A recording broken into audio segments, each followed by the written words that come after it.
What's up YouTube? Today I'm going to be showing you how to modify your Xbox 360 using Linux. In this example I'm going to be using Linux Mint. However, this will work for other distros such as Zorin OS and whatnot. We're going to be using a lot of graphical interface tools as well. We're going to be trying to avoid the terminal. I know a lot of people don't like using the terminal. However, if you do want to follow along in the terminal, it will work just fine. You'll just need to know the alternatives that work for the terminal. And we're going to be covering how to play backup games, quote unquote backups, and run in homebrew. We're not going to be doing anything like custom dashboards and whatnot. And also, we actually will be talking about how to get online. And we're also going to be trying to stick to free and or open source software. Mainly on the desktop version.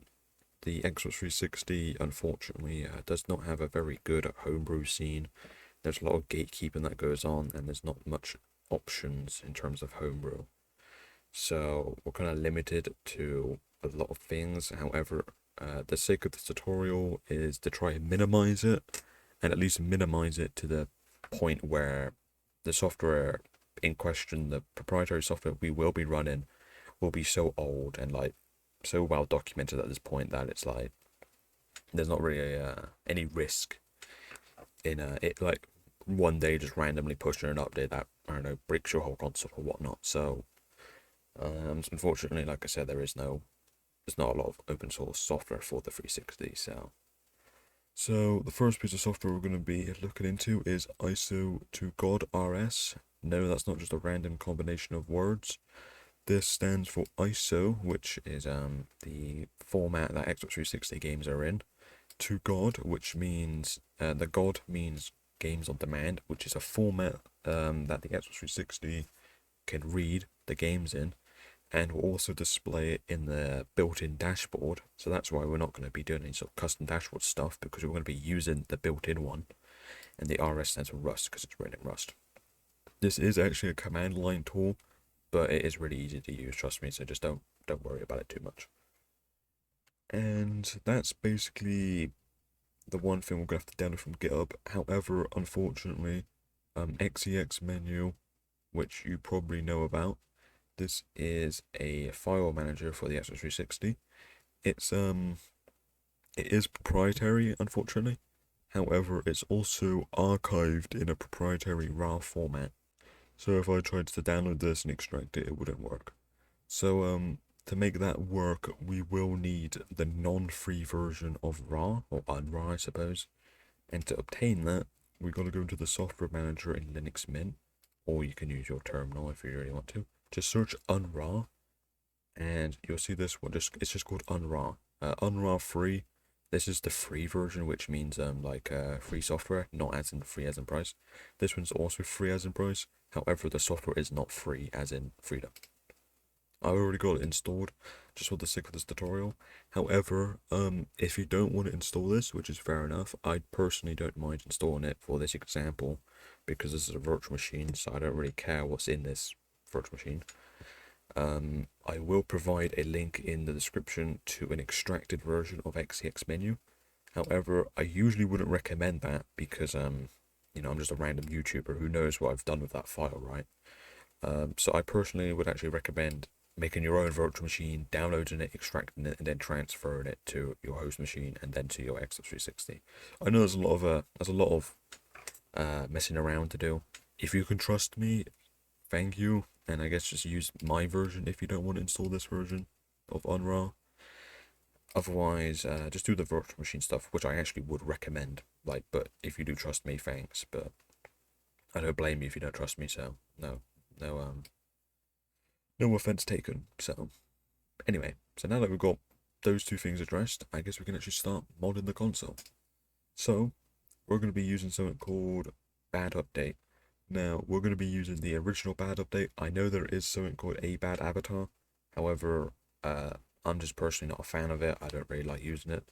I also don't think it's as efficient as bad update in the sense that if it crashes, you're kind of just left clueless. You don't know if it's going to work or not.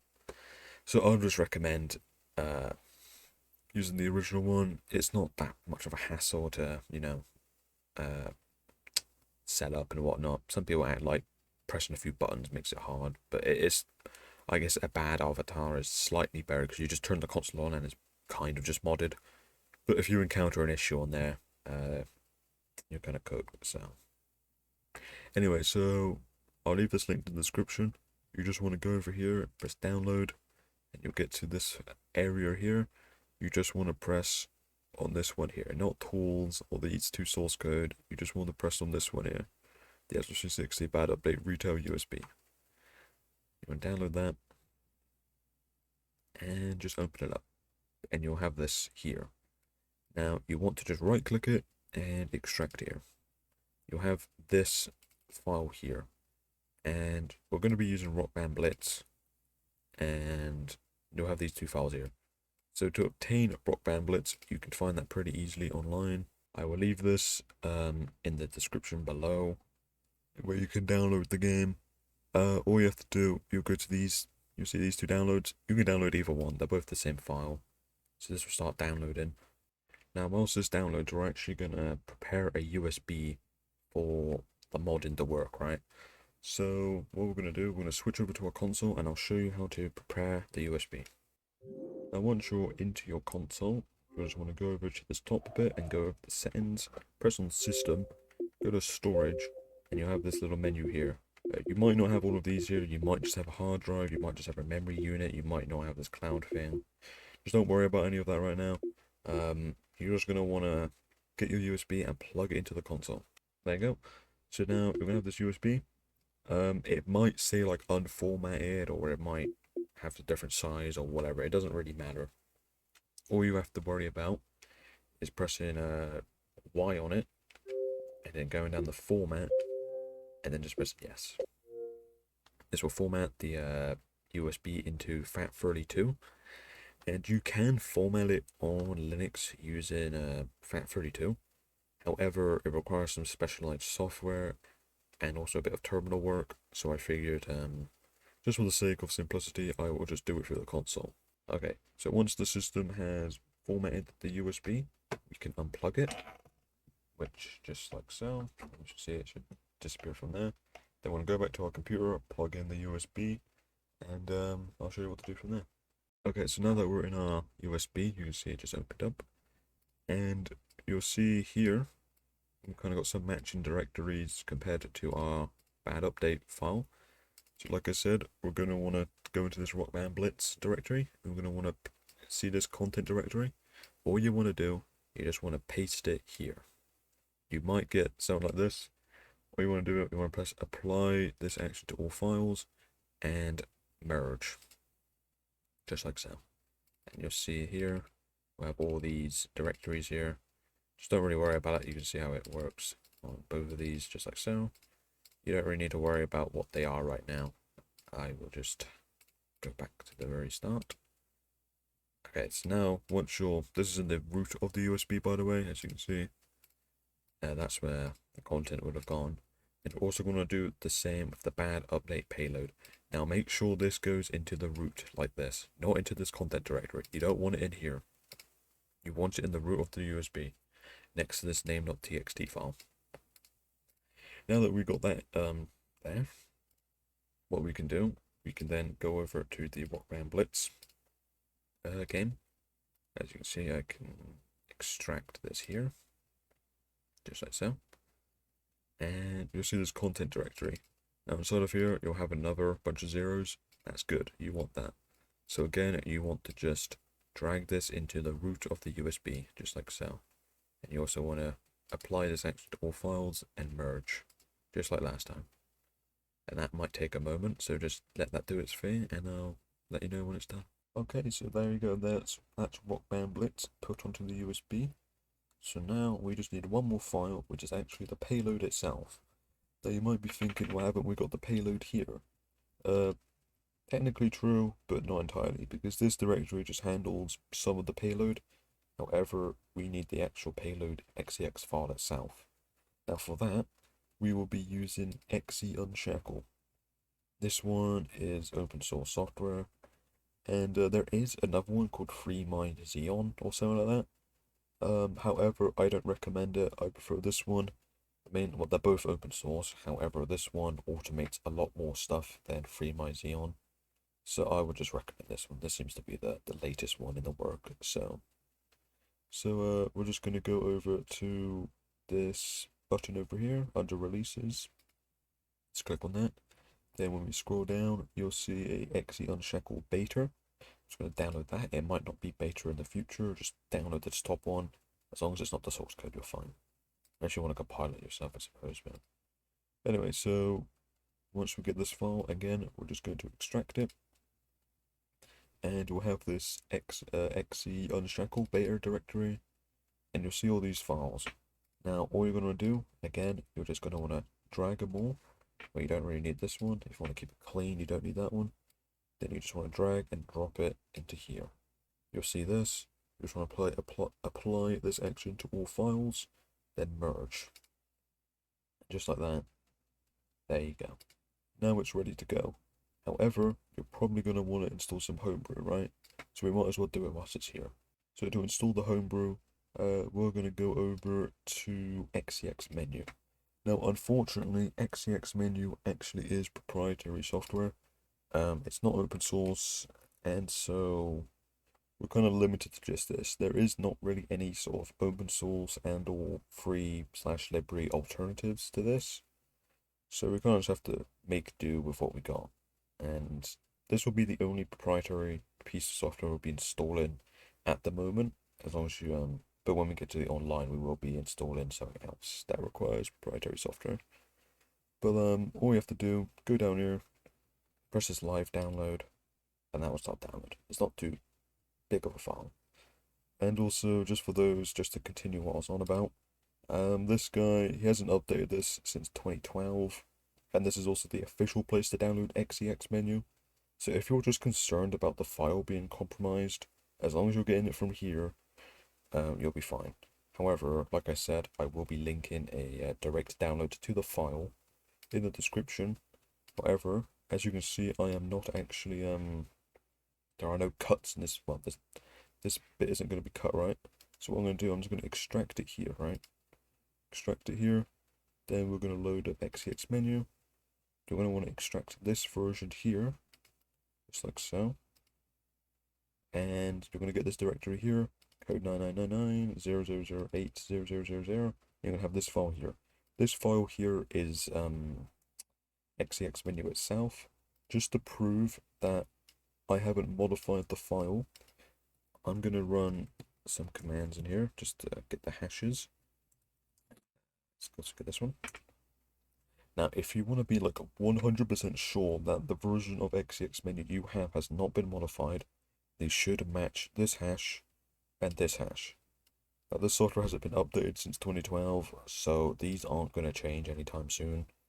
The guy hasn't made any updates. And also, this is for version 1.1, which is the one I recommend. Do not download 1.2 because that is a modified version of XeXMenu, and all it does is add more skins. So I personally don't see the risk in downloading another version that just adds something that's not useful.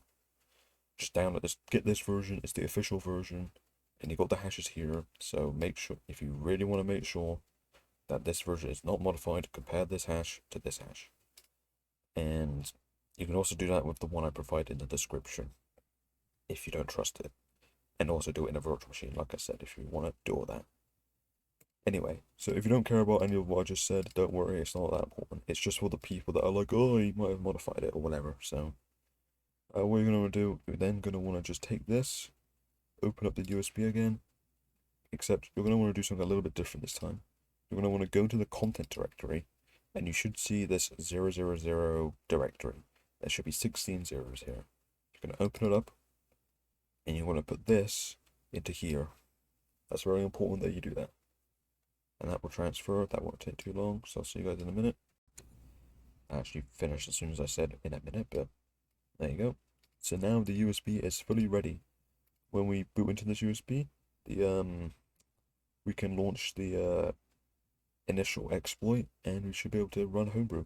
So I'm just gonna go to the home directory and press on this unmount button.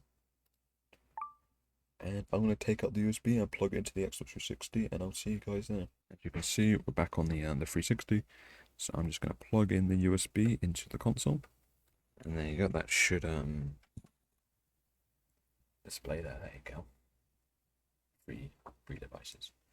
Okay, so now, as you can see, if I go into the USB storage and go to demos, you'll see it says corrupted game demo. So that's not too big of a deal. It should be like that. That's the right thing. That's what you want to see. However, when you go to games and apps, you should see Rock Band Blitz, and that should look like that. Now at this point, we're basically ready to go. So if we go back, go to, let's just say we're at home, go to My Games, and you'll see Rock Band Blitz. So you're going to want to open this up.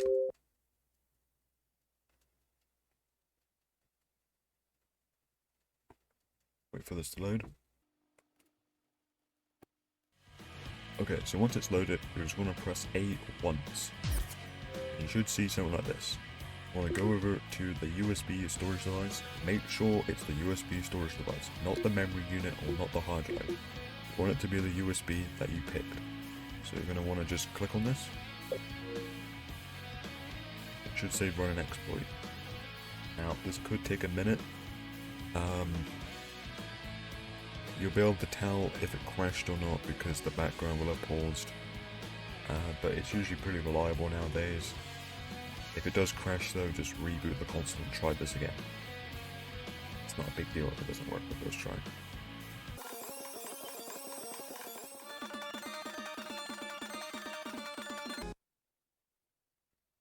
And as you can see, the XeUnshackle software has ran. And you'll get this little screen here. Now, you're probably going to want to write down the CPU key and the DVD key, or if you don't want to write it down, take a picture of it. You don't really want to share these with anyone because it could be used to spoof your console, which if you ever use any sort of paid software in the future, people can use this data to use your paid software for free, so you don't want to share that with anyone. However, once you've got that taken picture of, once you've got a picture of it, you just want to press the back button, which, as you can see in the bottom right, will exit the software. Which this will take you back to the dashboard. Now, once you're in the dashboard, you can actually go over to Games, My Games, and you should see XeXMenu. And also, if you remember how earlier it was saying corrupted in the demos, if you go over to the storage now, USB, demos, it will say XeXMenu. This is how you can tell that it's all worked. If either of those appear. So there you go. Now, if you try launch it, it might ask you to sign in. I'm just going to quickly create a basic profile. I'll make it on the hard drive. It's an Empire 1, it's fine. And just pick the avatar. There you go, done. And there you go, now you're in XeXMenu, and now you can do whatever you want in here. Now, you're probably going to want to be playing games, so now I'm going to move back to the desktop, and I'm going to show you how to put games on. Okay, so now that we're back on the desktop, you're going to want to make sure you turn your console off, and plug your USB back in, so that you got these files again. So, all you're going to do is, you're going to want to get the game you have. Now, I do have the game that I got. If I just make open up a new directory and go to my documents, Xbox 360 games, I got Call of Duty 3 just as an example, and I'll be showing you how to use this tool to convert this game into a format that the console can read. So you're going to want to go over to this Releases tab, click on this, and you're going to want to download ISO to God x86 64 Linux. This would be the version you use on a desktop computer. So you're going to want to, I'm going to paste this in here just to make this a bit more simpler. And as you can see, there's quite a few commands. So all you're going to do, you're going to want to open up a terminal which is open in this directory. Now, if you don't know how to get to it, what you can do cd quotes documents and cd into this Xbox 360 directory. Now this is where my game is stored. wherever your game is stored, you're going to want to cd into that. As you can see, this is the right place. And you can confirm it's the right place by doing ls, and you should be able to see your game and your ISO to God program. So at this point, all we're going to do, we're just going to do ./ISO to God. Actually, we might need to make an executable file first. So let's go over the properties, permissions, allow executing file as program. There you go. Okay, so once you've set the permissions to that, if that doesn't work, you can also do chmod +x ISO to God, and also if you just type a bit of the name, then press tab, it should autofill it. That should also give it execution permissions, in case you don't know how to do it through the graphical user interface. Now all we're going to have to do, we're going to do ./ISO to God. I'm also just going to press tab to autofill it in, as you can see. And there are some actually pretty useful commands here. I think the most useful one is probably trim.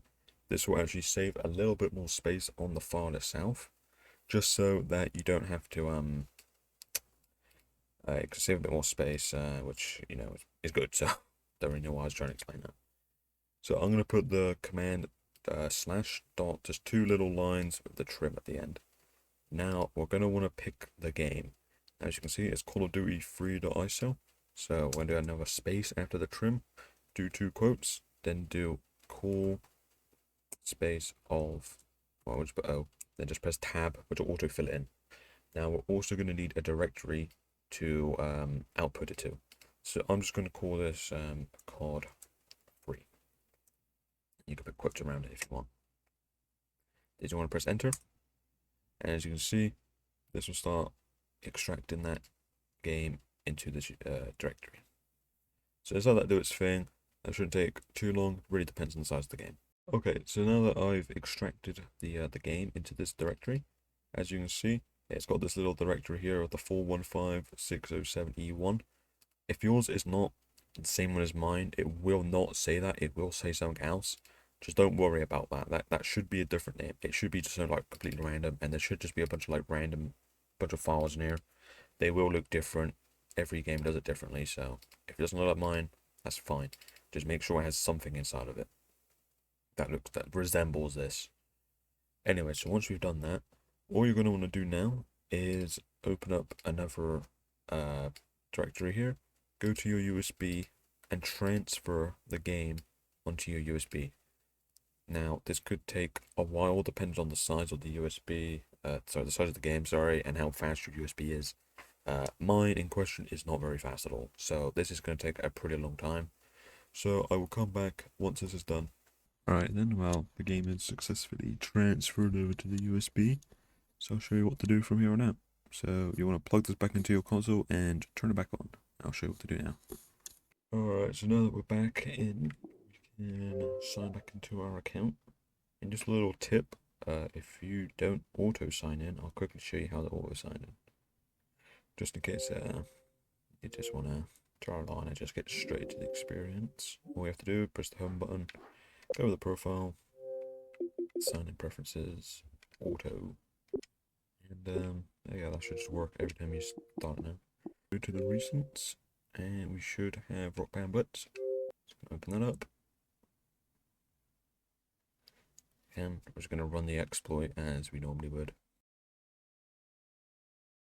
And just press A, and luckily you don't need to pick USB anymore, so you just press A and it should just start running. Let that just run, and that's it over now.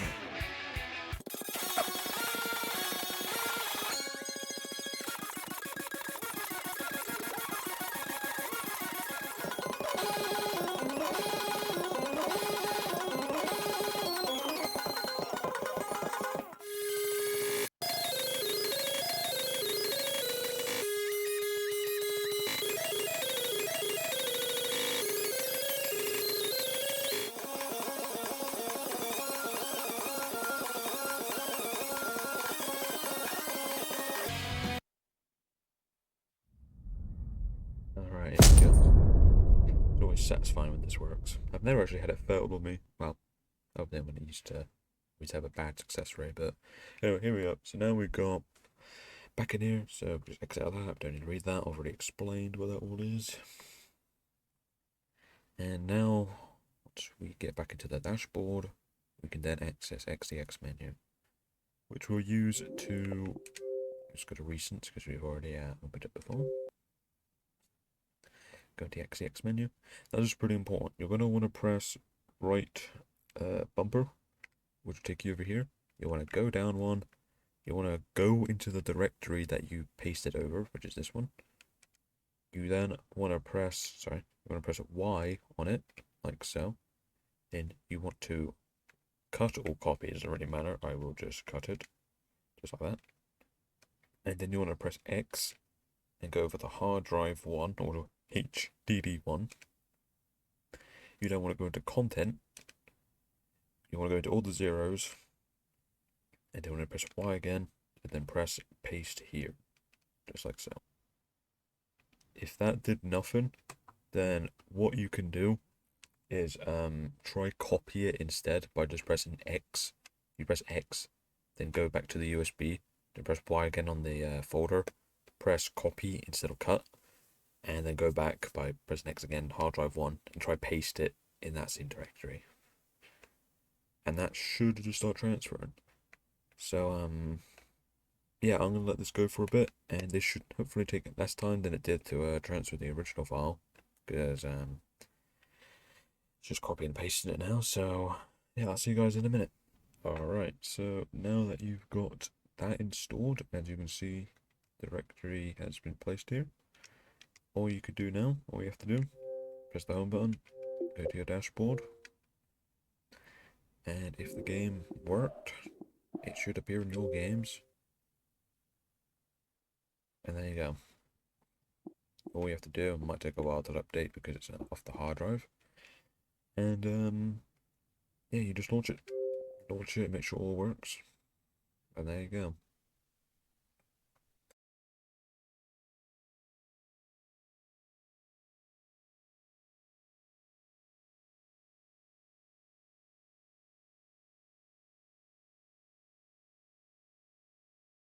So quickly show you how to do that.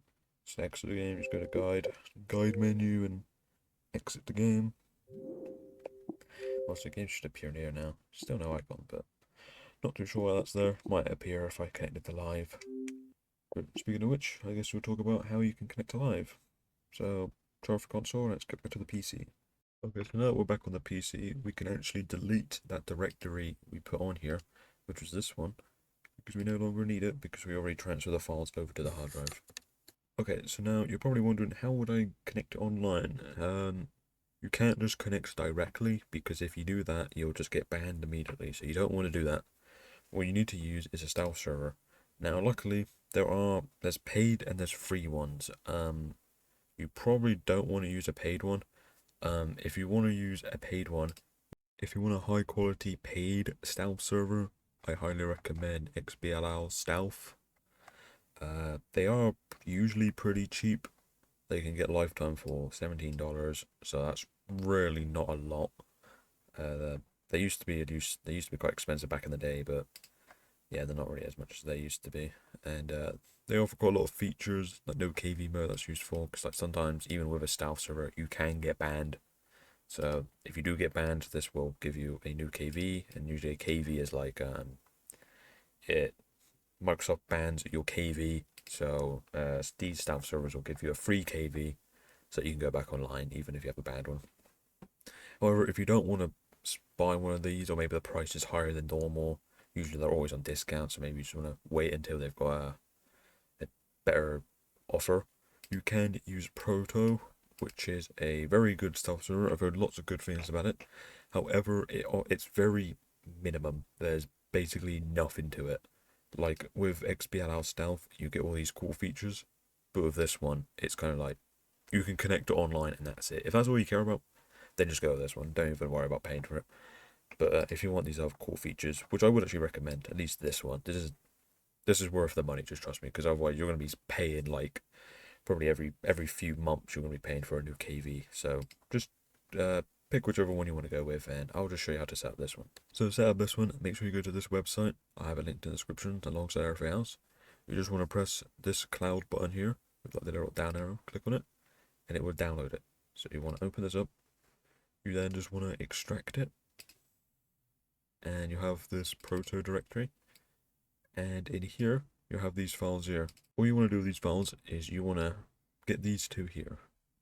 What you want to do, you go in here, and then just drag these two files into here, and then you want to open up this launch.ini file.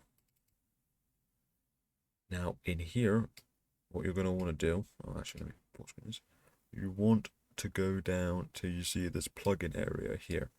So what you want to do in here, down here, all you want to do, you want to make sure you get it to the Proto XEX path. So what you can do, you can copy this exact name, just like so. And for plugin 2, you want to do USB colon slash, or you want it to be a forward slash actually. My keyboard's weird, I don't actually have it on there, so I'm going to have to do that. Let's get the name again. And then you want to put proto.xex, just like so. And then you just want to save it, so make sure it matches that exact name. If it doesn't, it won't work. So then you just save, just like so. And then you can close out of this, and eject the USB and plug it back into your console, and then turn it back on. So I'll see you guys in a minute. We can actually close everything as well, because we don't need this anymore. So I'll see you guys in a minute. So once again, once we back up the console, we will have to run the exploit again. And we also, there might be an update that gets performed from the Stealth server. So we might even need to do it again, but we'll find out. So just again, launch Rock Band Blitz, load it up. And then just press A. And let it do its thing.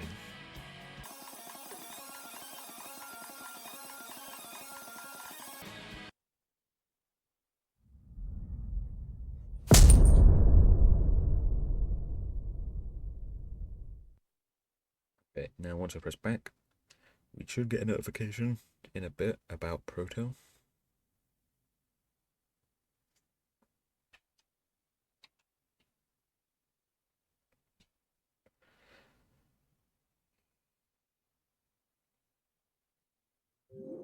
Alright, give it a moment.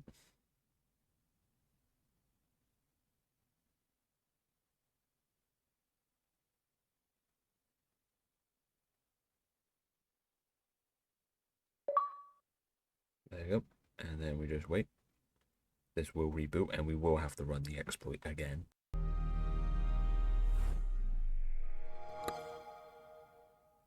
We only have to do this once, by the way, so like once it's been updated, we just have to run it once and then it will run just fine, unless there's another update. So yeah, it's just the initial setup requires the reboot.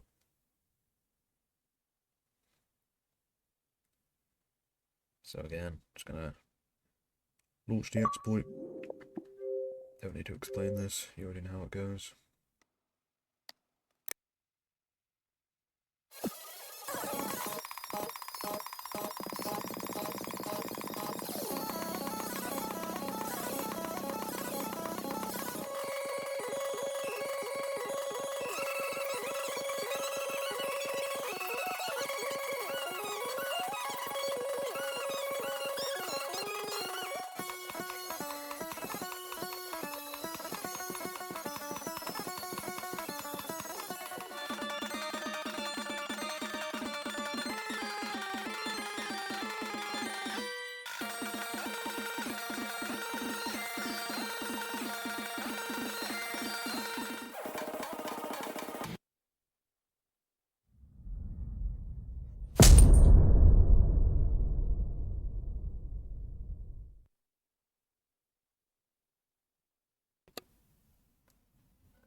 Alright, and there we go.